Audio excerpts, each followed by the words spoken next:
Next game, we call it the 1-on-1, 2-on-2, 3-on-3 cross ice game. How it works here is on the first shift, one player comes out from each team and they'll play 1-on-1. Shift time, fairly short, 15 to 20 seconds, because they're really going to be working hard against each other.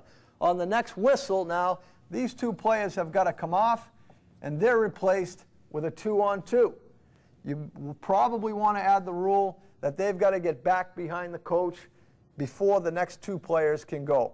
So now two players come out, and now we play a 2-on-2 for 20-25 seconds. On the next whistle, those two players from each team get off, and now three players from each team come out, and we play a 3-on-3.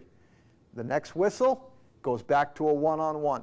So hopefully, as the numbers are arranged and the teams are arranged, each cycle through, the kids will be playing a different situation. First time they might be a 1 and a 1-on-1. Next time they'll be involved in the 2-on-2. Then maybe next time in the 3-on-3, and it'll change as they go along. And again, for emphasis, in any of these games that you're keeping score, you're competing team versus team, you want to make sure you're playing for a consequence. You are keeping score. It allows the kids to be competitive. They'll know at the end, if they win, they'll be happy. If they lose, they'll be sad. If you come up short, you'll be sad. It's a life lesson. It's a hockey lesson. It's a game lesson. Now, what that consequence might be, that's up to you. Obviously, you're not going to kill the kids and sprint them for 20 minutes, but maybe you have the winning team goes and gets a drink of water while the losing team rearranges the nets or gets ready for the next drill. Possibly the winning team comes over the sideboards, and maybe for a quick minute or two, you have the losing team get the snow off the bottom of their skate blades. I've seen guys do that, something crazy. But just so that at the end, hey, we had a winner and we had a loser.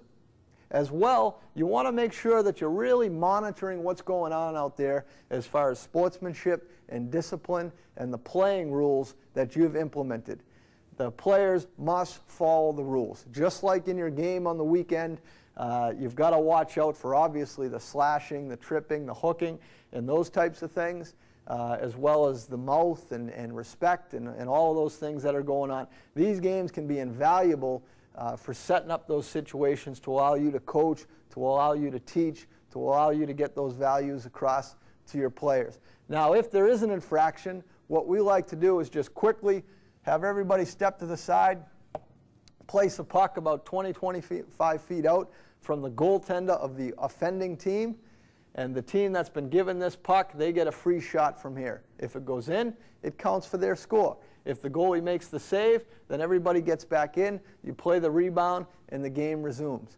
But there's a consequence for that infraction, and then in the big picture, at the end of the game, there's a consequence for who was successful in the game and who wasn't successful in the game. Let's watch the kids.